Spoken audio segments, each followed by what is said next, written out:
Hey, this is Meridith, Elliott, Powell, and you know what time it is. It is 8 a.m. Eastern, Saturday morning, my favorite time of the week. It is time for Sales Logic. Mark, this is one of those rare occasions. You're in your office. I'm in my office. Yeah? Yeah, it's great. And we were just talking about how much stuff we all both got to get done here today. But we start off with the show, right? That's right. All right, I'll hit the intro and we will dive in.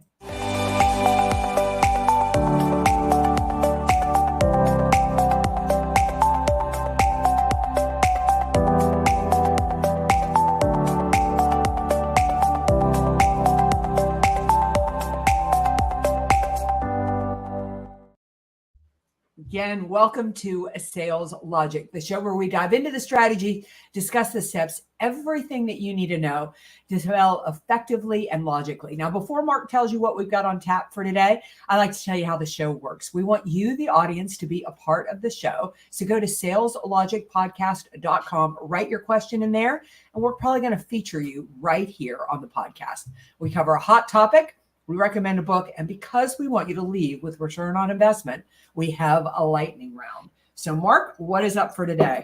Well, what's on tap today? We're going to introduce the Sales Logic brain. Ooh, there's something mind-blowing. I'll get to that in just a second. Hey, the topic today is how to guarantee you'll hit your sales goal. So that's the topic. Now, hey, every week we always ask somebody to submit a question.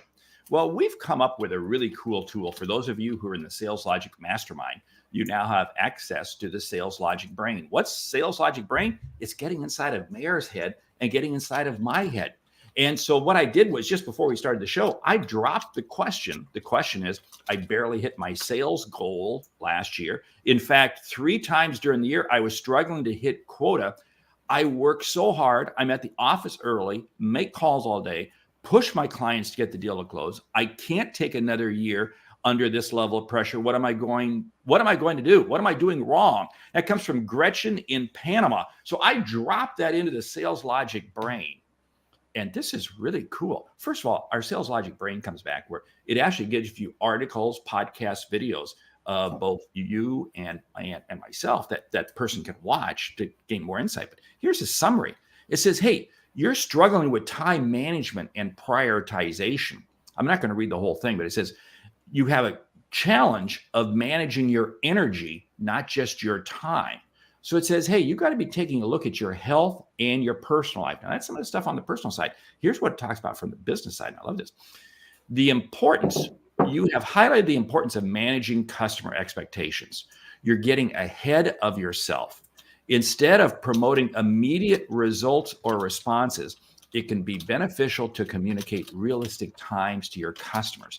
This can help you prioritize your tasks and manage your schedule more effectively.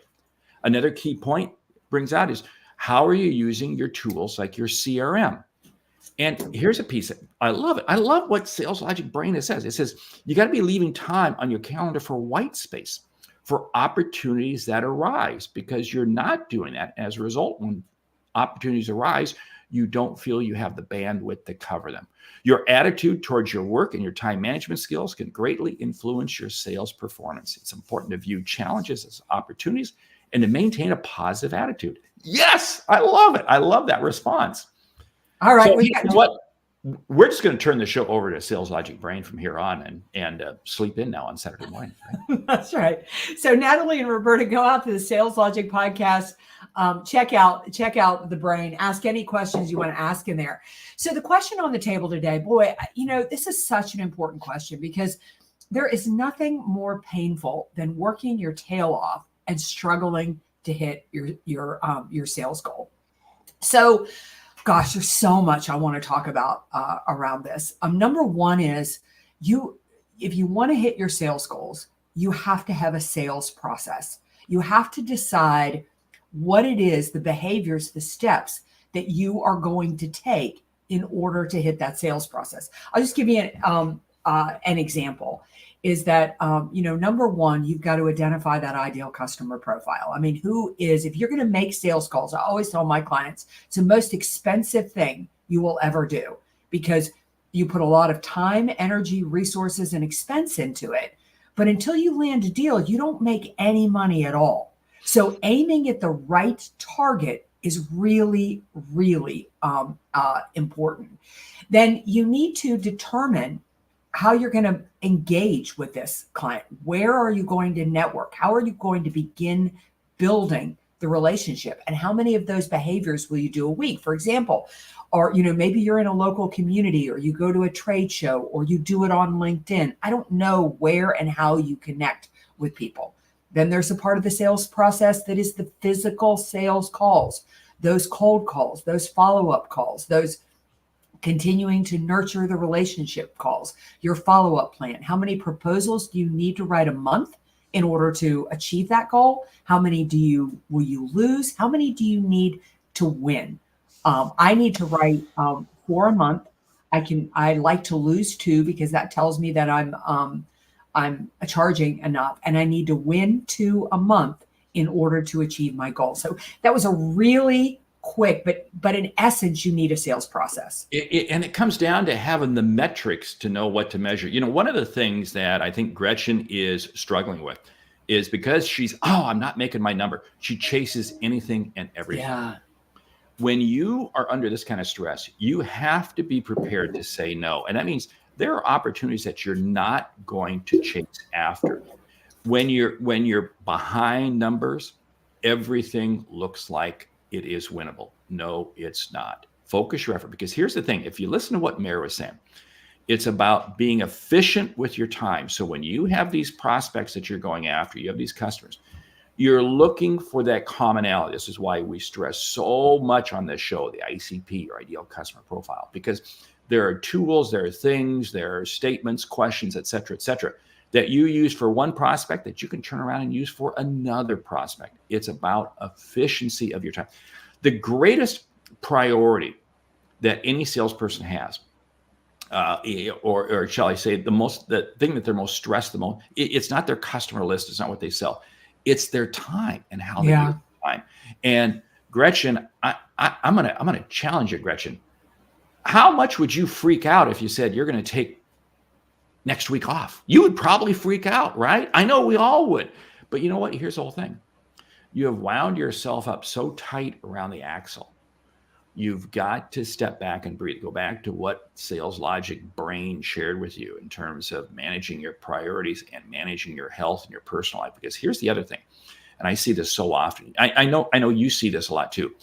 We have a lot of friends who work 24/7, and ultimately they burn out. You've got to be able to step in and step out. You do this all the time. You set your daily goals and you say, when I get done, I'm going to go play 18 holes of golf. I'm going to go play tennis. I'm going to go do something. We both have those things where you shut down. You have to be able to step away, because what that does is it actually increases your effectiveness when you are working. Because Gretchen, I hate to call this out, but I have a feeling you're doing a lot of wheel spinning.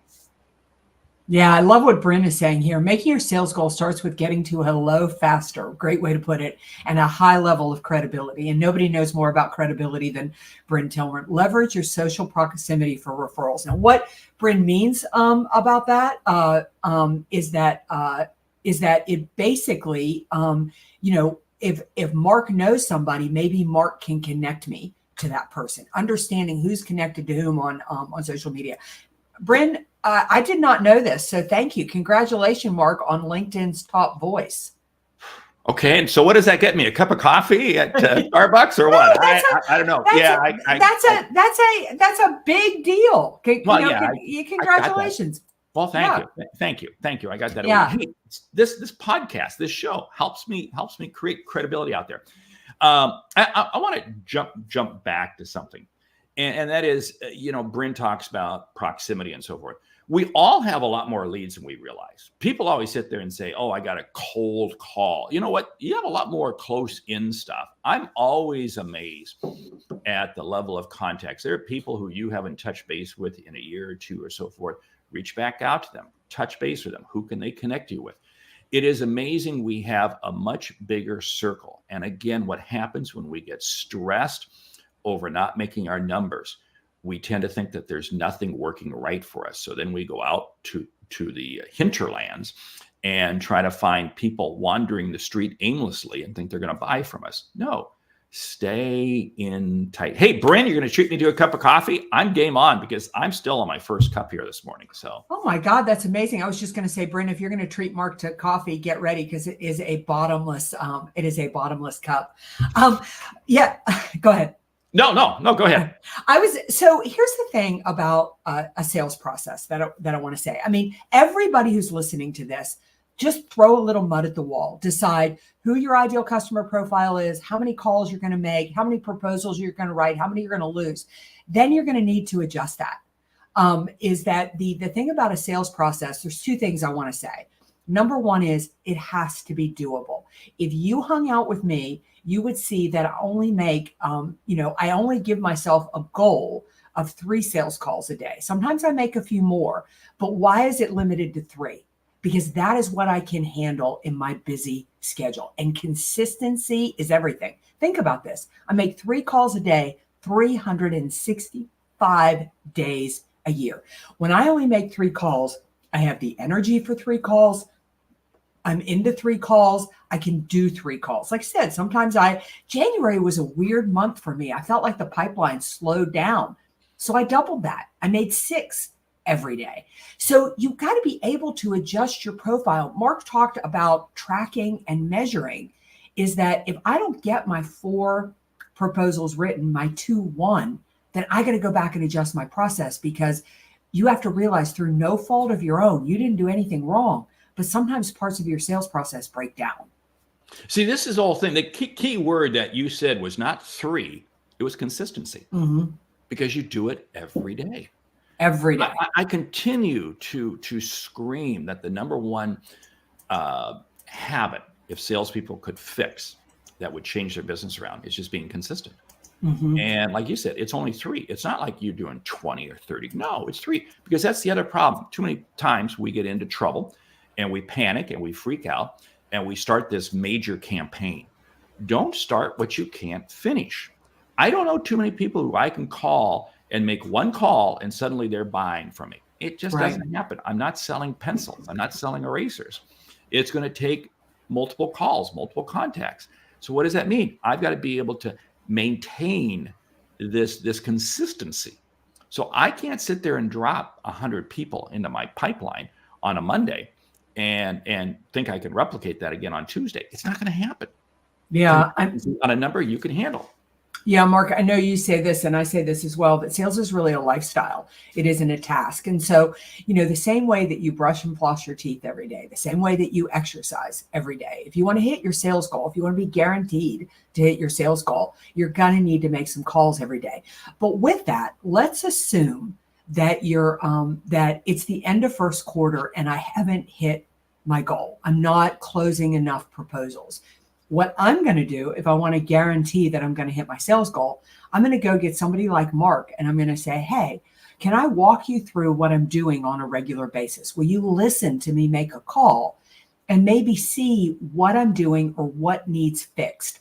Why? Because I want an outside expert opinion as to where my system is breaking down. Tracking and accountability are not to catch you doing something wrong. If you have a discipline issue, we have a whole nother problem. What this is to track what you did. Again, I think health and weight loss is so good for this, because we've all been there, right? When you want to lose like 10 pounds and you're working away and 5 pounds falls off and then you plateau, right? And what you do is you get a trainer to kind of shake things up so that your body can get over that hump. It's the same thing with the sales process. So whenever my sales process stalls, I just get an outside opinion to say, would you look at this? Would you listen to this so you can help me make the adjustments? This is that whole piece called accountability. It's when you're accountable to other people now, and it's not a gotcha. And I love Dave Sanderson's comment, discipline. It takes focus and resiliency. It certainly does. And you have to be able to hold yourself accountable. Dave goes on to say, and a part of that discipline is the ability to network your network. It is. One of the things, we were together in Phoenix, our smaller group, and we shared our goals. And it's holding each other accountable. And what does that do? Now we're kind of called out on it. And again, not as a gotcha, but as a helper. And that is so key. I see so many salespeople, And this is what frustrates me. Beginning of the year, they'll say, "Oh, I set my goal." They want to share them? No. But you know what? I'm going to guarantee that because I've gone through this routine. Every year, there's salespeople who reach out to me. "Oh, I got my goals, but they don't want to share them," and they never achieve them because they're just dreams. You have to have people who come alongside you and help you. Go back to Jim Rohn's line, said years ago, you become the sum of the 5 people you associate with the most. Pick your friends carefully. Yeah. Mark, as we're sitting here, I'm just looking over here on my right-hand side. Now, I use my CRM religiously, and we're going to talk about the CRM here in a moment, because I think if you want to hit your sales goals, the part of the sales process I am most passionate about, and the reason I hit my sales goals, is the importance of follow-up. But I look over here, even though I use my CRM religiously, up here on my other screen, I've got 2 computer screens. I have tracked every sales call I have made this month. I write them down. I've written how many proposals I've made, how many proposals I've won, and how many proposals I've lost. And I track that every single month. And I was getting a little bit worried about this month because, like I said, it started really slow for me. And so I increased the number of sales calls that I was making this month. And so I'll hit my number. Like I said, I need to win 2 a month. I'm probably going to close 4, and I've written 7 proposals this month. But just having that and tracking that on a regular basis helps me understand what I'm doing. What I worry about with salespeople is we do behaviors and we do them blindly. We don't know if they're effective. Like for me in December, emails were really working. I was getting a great response to emails. In January, I went back to the telephone. Okay, now Mare brought up something interesting. She says you put them into your computer and you have them there. I use my CRM religiously, but I keep a pad of paper. I have a notebook that I track my daily calls because for me, that's emotionally my connection. Yeah. And I can look at that each day. And again, it doesn't replace the CRM system, but it's a motivation tool for me because it holds me accountable. Because I can look at that in the middle of the day and say, wait a minute, I haven't made my call. I haven't done what I'm supposed to do. I can look at it at the end of the week. And it allows me. And here's another piece that you brought up. You said that you've actually done, I think, 4 and 7 or something like that, which is actually above your goals. Right. Now, what's interesting is, what does that do? That motivates you. Here's the thing. Salespeople are very quick to set goals that are actually too high. Whoa, what did he say? Yeah, they set goals too high. I want to use goals I want to use goals to stretch myself, but not into stupid land, because I want to be able to achieve them and use them to motivate myself. At the beginning of the year, I shared with you and the others when we were in Phoenix a week ago that I'm going to run 1,000 miles this year. And I got to stay on pace for that. And I've told that to enough people. Like today, it's cold here in Dallas. Yeah, it's cold in Dallas. I got to go out and run because I got to stay on pace. Yeah. This is the whole thing that it's called accountability. It's called consistency. It's called discipline. And it's also about, go back to what we talked about, keeping white space on the calendar. Gretchen, you got to keep white space. You got to keep white space on your calendar because, again, you are going to have opportunities arise. You even, as busy as you are, you still keep white space on your calendar because I know because you bump my phone calls. No, it's okay. Well, no, I mean, I think, I think the other thing is you have to know yourself. Like, I think, and I may be wrong about this, but I think you can work for longer stretches of time than I can work. Like I know our friend in our mastermind, Mary Kelly. Mary Kelly could sit down for 8 hours solid and work. She's wired that way. I was speaking with another member of our mastermind who likes to work from 9 to 5, and she's protective of her time before 9 a.m. and she's protective of her time 5 a.m. That doesn't work for me. I can only work 2 hours at a time. And so like I've been up this morning, I told Mark I didn't wake up until 6:30 because I got in, I've been traveling all week, and I'll work until we finish this at 8:30. And then I'm going to go play tennis with my girlfriends for 2 hours. and then I'll come back and I'll work another couple of hours. And then Rob and I have some plans with friends, but I can only work in 2 hour stretches. I know that about myself. And I think it's really important for all of you listening to this podcast, what works for you. Like I need to work a couple hours before I go to bed, and working 2 hours, taking time off, working 2 hours, taking time off, managing your energy that Mark talked about with a sales logic brain. That is so key, because you're working to your rhythm. To your rhythm, and it's amazing what you can accomplish. But when you're outside your rhythm, it's where you've got to take a step back. I'm an early morning person. You're an early morning person. I get a tremendous amount of my work done early in the morning. It was kind of funny the other night. I had some work I needed to get done, and doggone it, I got sidetracked. And you know what? That's okay, because I had enough white space that I could take an hour, shut it down, and do something else and come back to it. Again, you've got to keep flexibility in your calendar. Andy Greenberg, he says, I also count down how much is left versus how much I did. Yeah, you know what? I kind of like that. Here's the key thing on all of our to-do lists or so forth. Make sure your to-do list is based around the outcomes you want to achieve. It's not just about checking something off. You've got to make sure you're focused on your outcomes. So start with your goals. Hey, we are burning time. Yeah, we are. What's the book? Because I got to get to the tennis court. Of course. So, hey, the book, introduce the book, because I'm not familiar with it. I did take a look at the preview of it, and I ordered it already. So you're going to, Mark, I put that up. I don't have my calendar up in front of me, so you're going to need to tell me what the book is. Sure. I put those together a week ago. Yeah, it's The Happy Sales Manager. Drive sales, lead your team with ease, and have fun. And it's written by Gretchen Gordon. Came out. Oh, yeah. So I'm getting ready to. I just listened to Gretchen on Donald Kelly's podcast, and Gretchen's going to come on my other podcast, Thrive.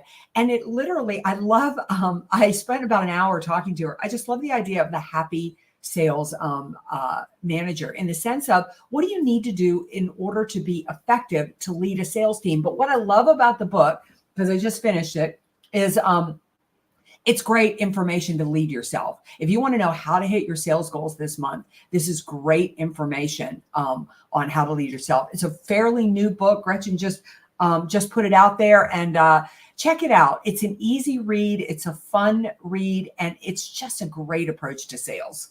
Hey, I love it. I'm going to definitely be reading that book. Like I said, I just ordered it like half an hour ago. Awesome. From our favorite bookstore, Amazon. So anyway, Hey, lightning round. Before we do that, I want to do another shout out, Sales Logic Brain. For those of you who are in the mastermind group, Sales Logic Mastermind, I'll send all of you an email here in about 30 minutes, okay, with how to get access to it, because we literally just went live with it yesterday, Sales Logic Brain. If you're not part of the Sales Logic Mastermind, join it so you can have access to our brains 24/7. That's pretty cool. Anyway, hey, okay, lightning round. Top 10 sales habits for 2024. Go. Number one, make sales calls every day.